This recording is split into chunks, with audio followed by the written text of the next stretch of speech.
हाय दोस्तों, एकता टेक्निकल में आपका स्वागत है। और भारत के सभी नागरिकों को, माताओं बहनों बच्चों और हमारे फ्रेंड्स सभी लोगों को नव वर्ष की हार्दिक बधाई। और इसी के साथ मैं कहना चाहूँगा कि आपके घर परिवार के जो भी बच्चे हैं जो हमारी संस्थान से जुड़े हुए हैं या जो जुड़ना चाहते हैं, उन सभी के जीवन में मैं खुशियाँ भरना चाहता हूँ और सोचता हूँ कि हमसे जल्दी से जल्दी जुड़ें और संस्थान में आएँ या फिर लाइव रहें, हमारे साथ जुड़े रहें।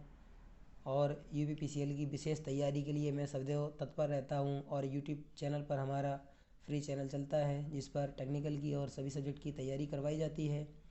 तो आज हमारे संस्थान से ही हुए 608 पोस्ट पर 2021 में सिलेक्टेड प्रवेश कुमार हमारे बीच आए हुए हैं। और आज हमारे इनके बीच हमारे नए जो स्टूडेंट दोस्त हैं उन सभी लोगों के लिए कि किस प्रकार से तैयारी करना चाहिए और कौन कौन सी पुस्तक इनको पढ़ना चाहिए, जिससे वो कम से कम समय में और जल्दी से जल्दी सिलेक्शन ले सकें।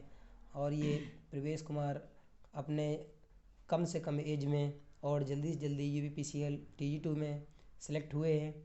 और इनके बीच हमारी आज वार्ता है। तो प्रवेश कुमार जी, आप हमारे नए भाई लोगों को कुछ विशेष बताएंगे?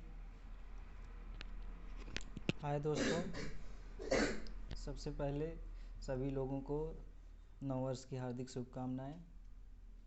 मेरा नाम प्रवेश कुमार है। मैं एकता टेक्निकल कोचिंग का स्टूडेंट हूं। मैंने यूपीपीसीएल TG2 के 608 पोस्ट में सिलेक्शन लिया है। इसके बाद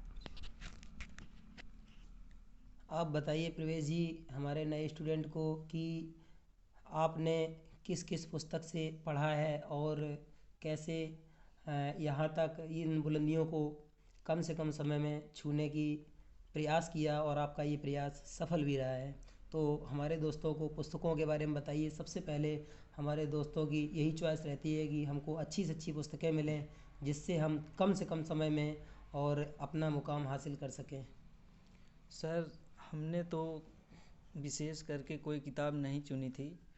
हमारे द्वारा केवल जो आप पढ़ाते थे वही नोट्स हमारे लिए किताब के बराबर था। जो है, हमें किताब की ज़रूरत इसलिए नहीं पड़ी कि आप जो है जिस नोट से पढ़ाते थे, जो नोट्स आप बनवाते थे, उसी में सब कुछ हमें मिल जाता था। हमें किताब पढ़ने की ज़रूरत नहीं पड़ी। लेकिन ऐसा नहीं है कि बिना किताब पढ़े हो जाता है सिलेक्शन। किताब पढ़ना ज़रूरी है। आपको अगर सिलेक्शन लेना है तो अच्छी किताबें पढ़नी पड़ेगी। जैसे एक सतीश दहिया होता है ITI के लिए, और अरिहंत की बुक होती है। इन दोनों से जो है क्वेश्चन आते आते ज़रूर हैं, लेकिन अब ऐसा पेपर आने लगा है कि बहुत उच्च जो है स्तर का पेपर आने लगा है जिसमें जेई का क्वेश्चन भी आने लगा है। तो जो है हम लोगों को अब जेई की भी बुक स्टडी करनी चाहिए, जिससे कि हमारा क्वेश्चन आसानी से सॉल्व हो सके। हाँ, तो दोस्तों ये बता रहे हैं कि हम लोगों को जेई लेवल से भी पढ़ना होगा और सतीश दहिया और ITI की AK मित्तल की जो बुक अरिहंत की आती है उससे हम लोगों को इलेक्ट्रॉनिक्स ज़्यादा से ज़्यादा पढ़ना चाहिए, क्योंकि उसमें इलेक्ट्रॉनिक्स का पोर्शन बहुत ही अच्छा दिया गया है। और सतीश दहिया से बाकी कवर कर लेना चाहिए जो भी आपका बचा हुआ। उसके बाद हम लोगों को पॉलीटेक्निक की जो ईयरली बुक चलती हैं, आप शरण प्रकाशन की बुक एकदम नहीं पढ़ना, क्योंकि शरण प्रकाशन की जो बुक है उसमें कंटेंट बहुत ही अच्छा नहीं दिया गया है। मैं ये नहीं कहता, किसी भी प्रकाशन की बुराई नहीं करता, पढ़ना तो चाहिए, लेकिन बहुत ही अच्छा उसमें कंटेंट नहीं दिया गया है। आपको अच्छे अच्छे राइटर और अच्छे प्रकाशन की बुकों का चयन करना चाहिए जिससे कि आपको कम से कम समय में सिलेक्शन दिला सके। ठीक है। इसी के साथ साथ एक हमारे द्वारा भी पुस्तक लिखी गई है जिसको इन प्रवेश ने पढ़ा है और इनको उससे जो कुछ लाभ मिला होगा भाई हम तो नहीं जानते हैं, क्योंकि मैंने तो लिख कर के बुक छोड़ दिया। और इसके बारे में तो यही मतलब जो खासियत है वो बता जी सकते हैं। सर, सर की एक बुक है जिसका नाम ATC इलेक्ट्रिकल है। ये बुक है, पीछे है। इसमें जो कुछ भी दिया गया है इससे आपका लगभग 70 से 80% UPPCL में कवर हो सकता है। जो है इसमें जो भी कंटेंट दिया गया है न कि सरल भाषा में दिया गया है, और ऐसा दिया गया है कि जिससे आप सिलेक्शन पा सकते हैं। ITI, बीटेक और डिप्लोमा तीनों। हाँ प्रवेश जी, ये बताइए, चलो टेक्निकल के बारे में तो जान गए सब लोग कि मतलब टेक्निकल हमको किस किस बुक से पढ़ना चाहिए।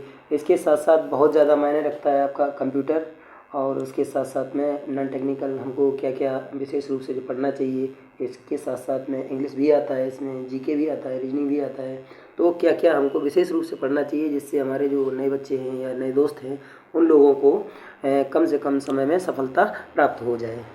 देखिए सर, इसका मेन वो होता है कि आपको कंप्यूटर सबसे ज़्यादा पढ़ना चाहिए, क्योंकि कंप्यूटर अगर पास हो गए तो तभी आप जो है आगे सफल हो पाएंगे, नहीं तो नहीं सफल हो पाएंगे। हमने जो पढ़ा था कंप्यूटर जो है परीक्षा मंथन की एक बुक थी, उससे पढ़ा था, क्वेश्चन प्रैक्टिस सेट किए थे।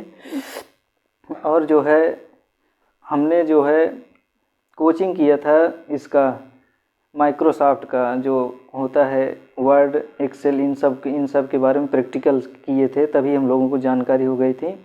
जो है इसी से मेरा हो गया था कंप्यूटर। और क्या कंप्यूटर में इंटरनेट भी पढ़ना बहुत ज़्यादा ज़रूरी है?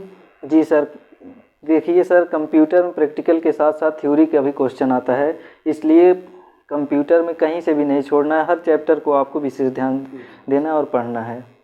तो विशेष रूप से कौन सी पुस्तक सबसे ज़्यादा इम्पोर्टेंट रहेगी?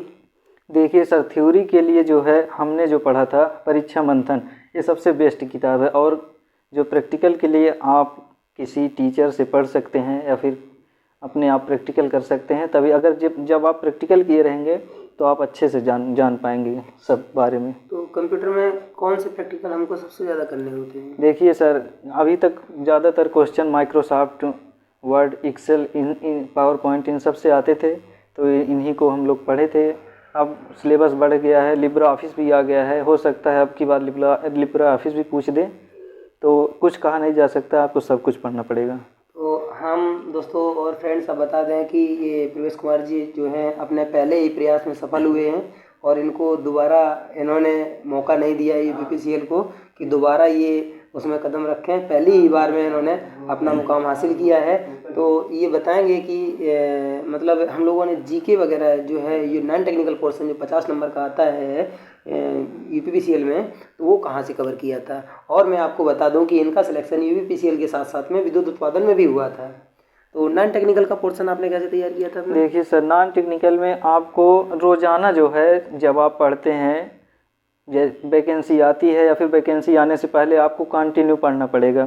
आप जो है आधे घंटे अगर रीजनिंग पढ़ते हैं, आधे घंटे जीके, हिंदी पढ़ते हैं, सब पढ़ते हैं, तो धीरे धीरे आपका पूरा सिलेबस कवर हो जाता है। जब आप कवर हो जाएगा तो एग्ज़ाम के समय आप रिवीजन करिए, केवल रिवीजन से बहुत ज़्यादा फ़ायदा मिलता है। तो हमारे जो नए दोस्त हैं इनको मतलब इसके अलावा जो टाइम है, जो टाइमिंग रहता है, मतलब पढ़ने का कितने समय पर पढ़ना बहुत ज़्यादा सही रहता है, या फिर कितने समय के लिए पढ़ना चाहिए कि जो मतलब 24 घंटे तो कोई 18 घंटे 22 घंटे तो पढ़ाई कोई कर नहीं सकता है, तो कितने समय और किस किस समय पर उचित रहता है कि जो पढ़ाई किया जाए, तो इसके बारे में कुछ बताएंगे आप? देखिए सर, हम जो पढ़ते थे मॉर्निंग के समय लगभग उठते थे और पढ़ते थे। लगभग कितने टाइम पर उठते थे आप सोकर? 4 बजे उठते थे सर। 4 बजे के आसपास उठते थे? 4 बजे उठते थे, इसके बाद 6 बजे तक पढ़ते थे, इसके बाद कोचिंग जाते थे, कोचिंग से आने के बाद रूम पर खाना पीना होने के बाद। सुबह में जैसे किसी का चॉइस रहता है कि हमारा सबसे ज़्यादा फेवरेट टेक्निकल है या फिर कंप्यूटर हमारा फेवरेट है, तो सबसे सुबह सुबह में हमको कौन सा सब्जेक्ट सबसे ज़्यादा पढ़ना चाहिए?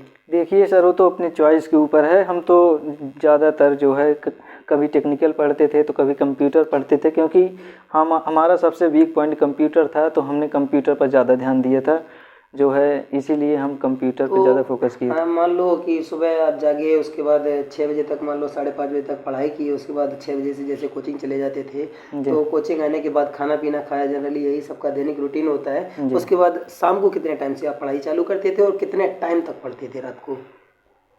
रात को सर 11 बजे तक पढ़ते थे हम लोग। ज़्यादा देर तक हम पढ़ाई नहीं किए सर, मेरा ज़्यादा से ज़्यादा 6 से 7 घंटे पढ़ाई किए हैं। इसी में अगर आप लगातार पढ़ रहे हैं, जैसे कंटिन्यूटी आपकी रोज़ 6-7 घंटे पढ़ रहे हैं तो बहुत है इतना। लेकिन अगर आप यही जो है जब वैकेंसी आएगी तब पढ़ेंगे, उसके बाद छोड़ देंगे, तो आपका सिलेक्शन होना मुश्किल हो सकता है। तो क्योंकि अगर आप लगातार पढ़ते रहेंगे, वैकेंसी आए या ना आए, आप पढ़ते रहिए, जब वैकेंसी आएगी तो उसमें आपका तो सिलेक्शन आप ज़रूर लोगों हो से कहना जाएगा। है कि दोस्तों आप लोग जो कंटिन्यू जो अपना रिवीजन बना रहे हैं तो उसको कंटिन्यू रिवीजन रखिए। ये नहीं कि 2 दिन पढ़े, 3 दिन पढ़े, उसके बाद बंद कर दिए, फिर 4 दिन बाद फिर पढ़ाई चालू किए। यह समय का कोई रूटीन नहीं है। तो आप अपना एक रूटीन बना करके चलिए कि आपको दोनों टाइम, सुबह और शाम दोनों टाइम पढ़ना है, और ऐसे पढ़ना है कि जो चीज़ एक बार पढ़ो वो कंठस्थ कर लो अच्छी तरीके से। तो अच्छा ये बताइए कि अब हमारे जो नए स्टूडेंट, जो नई वैकेंसी आने वाली है, चर्चा में आ रही है कि हो सकता है कि जनवरी में नई वैकेंसी आ जाएंगी, ठीक है। तो इसमें हमारे कोचिंग संस्थान से ऑनलाइन या ऑफलाइन जो स्टूडेंट जुड़ना चाहते हैं, तो आपके प्रति ये जो हमारे संस्थान का जो व्यवहार रहा है, या हमारे संस्थान में आप कितने दिन पढ़े हैं, और आपके विद्यालय में जो पढ़े हैं, तो विद्यालय में जो ये आपका जीवन का जो सफ़र रहा है, स्टडी पीरियड ITI से लेकर के और यहाँ तक, ये कैसा रहा है, इसके बारे में कुछ बताएंगे आप? देखिए सर, मेरा जो, जब हम लोग ITI में जाते थे तो हमने बहुत ज़्यादा पढ़ाई नहीं किया था। जब आपके पास आए थे, जब हम एकता टेक्निकल कोचिंग में प्रवेश किए हैं, तब से मैंने लगभग 3 साल पढ़ाई की है। 3 साल में मेरा 1 साल वैसे बीत गया था जैसे कि हमें कुछ समझ में नहीं आता था। वैसे पढ़ने आते थे, चले जाते थे, लेकिन 1 साल बीतने के बाद हमें लगा कि अब ऐसे नहीं होगा, अब हमें सही से पढ़ना चाहिए। तो हमने चीज़ों को जो थ्योरी में होती हैं रटने का प्रयास नहीं किया, हमने सही से उसको जाना और समझा है। ऐसा समझा कि एक बार में हमें याद हो जाता था। लगभग हमें रिवीजन करने की केवल आवश्यकता होती थी कि महीने 2 महीने में एक बार उसको देख लिया जाए। अच्छा, तो कह रहे हैं कि मतलब जैसे हमको ज़्यादातर उसको रटने की, याद करने की ज़रूरत नहीं होती थी, तो जब याद नहीं करेंगे तो बच्चे लोग कैसे तैयार करेंगे? तो दोस्तों मैं बता दूं कि जब किसी भी टॉपिक को आप लेकर के चल रहे हैं तो उसको सबसे पहले चित्रों के ऊपर विशेष ध्यान दें। चित्र को 1 बार नहीं, 2 या 3 बार, 4 बार उसको बनाया जाए। उसके बाद जब चित्र आपका कंप्लीट या कन्फर्म हो जाएगा, क्योंकि चित्रों के ही ऊपर आपका पूरा बेस चलता है, ठीक है। जब चित्र आपका कंप्लीट हो जाएगा तो आप उसके बारे में थ्योरी बहुत अच्छी तरीके से समझ सकते हैं। जब थ्योरी आप समझ लेंगे तो आप पूरा का पूरा टॉपिक बड़े आराम से समझ सकते हैं। यही बेस था ना आपका? जी सर। क्योंकि आपने कोई विशेष रूप से कोई नोट्स भी नहीं बनाया है, कोई बुक भी अच्छी तरीके से कोई बुक नहीं पढ़ी है। जो भी नोट्स आपको संस्थान से मिला है उस नोट्स को केवल आपने पढ़ा है। तो इसका मेन रीज़न यही है कि इन्होंने जो चित्रों के माध्यम से अपना सबसे ज़्यादा समय बिताया और चित्र ही बना करके अपनी रेखाएं खींच करके उनको कंप्लीट किया। किसी भी मशीन का एक डायग्राम बनाए और अपने तौर पर एक विशेष तरीके से डायग्राम बना करके जो सभी किताबों में दिया गया उनका एनालाइज करके एक विशेष तरीके से अपना कुछ अलग रूटीन बनाया कि सबके पथ पर अगर चलोगे तो अपना पथ नहीं बना पाओगे, अपना मार्ग स्वयं चुनो। यही ना आपकी सफलता का रीजन है? जी सर। तो हम सुने हैं कि आपके घर परिवार में भी थोड़ा सा परेशानियां थी, तो आपने ये 3 साल 4 साल का समय जो है ये कुछ विशेष आर्थिक स्थितियों की प्रॉब्लम की वजह से किस हिसाब से अपना बिता लिया? तो सब दोस्तों की मदद रही या किसी भी विशेष व्यक्ति की? हमने सुना है कि मतलब किसी की सफलता के पीछे किसी न किसी का विशेष हाथ होता है। तो इसमें आपके पीछे, आपके इस सफलता के पीछे किसका हाथ है जो ये रहस्य पूरा आपके साथ हुआ है? सर, मेरी सफलता के पीछे मेरे पिताजी और मेरे गुरुजी का हाथ है, जो कि मेरे पिताजी तो इस समय यहाँ पे नहीं हैं, घर पे हैं, लेकिन मेरे सर जी मेरे साथ खड़े हैं। इन्होंने मेरी आर्थिक स्थिति को देख, जब इनसे हम बात किए कि सर मेरी आर्थिक स्थिति सही नहीं है, तो सर ने हमें फ़ीस के लिए कभी नहीं कहा। हम लोग पढ़ते थे, फ़ीस नहीं देते थे, तब भी पढ़ते थे। जो है यही सर ने हमारी बहुत मदद की है, इसी से हम लोग आगे बढ़े हैं। तो हमारे नए फ्रेंड्स और पुराने सभी लोगों से आग्रह है कि आप हमसे जुड़ने की कोशिश करिए। यूट्यूब पर हमारा UPPCL 2.0, क्यों यही नाम है ना? जी सर, हाँ, तो UPPCL 2.0 के नाम से चैनल चलता है और इस पर टेक्निकल और नॉन टेक्निकल सभी फ्री वीडियो अपलोड किया जाता है और पर डे एक वीडियो पर डे अपलोड होता है। और मतलब इससे ज़्यादा से ज़्यादा इस चैनल को फैलाने की कोशिश करेंगे। तो दोस्तों, इनकी सफलता का रीज़न और ये पास होकर के अपना निकल चुके हैं। अब 1 या 2 दिन में हो सकता है कि इनका ज्वाइनिंग लेटर भी आने वाला है। कुछ लड़कों का आ चुका है, केस को कानपुर का लेटर आ चुका है, अब इनका भी आने वाला हो सकता है आज ही या फिर कल शाम तक आ जाएगा, और हो सकता है ये 1 या 2 दिन में चले जाएंगी। तो इसी के साथ दोस्तों, हैप्पी न्यू ईयर। और हम सभी लोगों से आग्रह करेंगे कि अपने माँ बाप को खुश रखें और अपने जीवन में इतनी ज़्यादा मेहनत करें कि अपने माता पिता और अपने बंधु भाई जो भी हैं उनको सभी को खुश रखें। जब खुश कर पाएंगे, जब आप सिलेक्शन पा जाएंगे तो ऑटोमेटिक आपके जो गांव देहात वाले जो उल्टा सीधा बोलते हैं उनकी सबकी ज़बान बंद हो जाएगी और घर परिवार रिश्तेदार सब आपके अपने हो जाएंगे। Thank you for my watching. हमारा वीडियो कैसा लगा? अगर अच्छा लगा हो तो दोस्तों लाइक, शेयर और सब्सक्राइब करना ना भूलें। बाय।